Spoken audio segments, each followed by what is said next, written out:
pleacă. Să mă uit să curcane astea.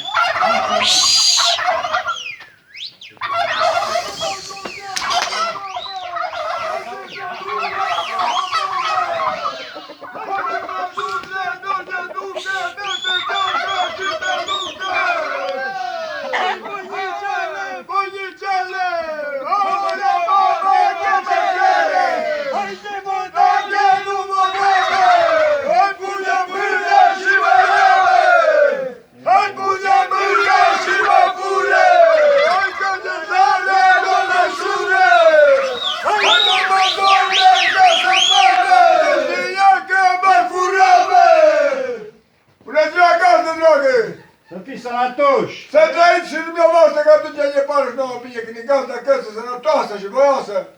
Dați o colindă frumoasă, ce vă să faceți dumneavoastră, să vă ziceți de ăștia în sat, una cu tății împreună. Vă ziceți-o dacă o știți. Păi încercăm să știm. Hai și încercați.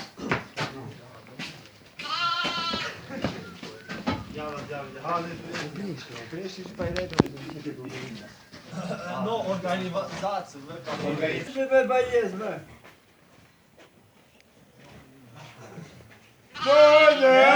Joinelor,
bunul ăsta vine la voinici.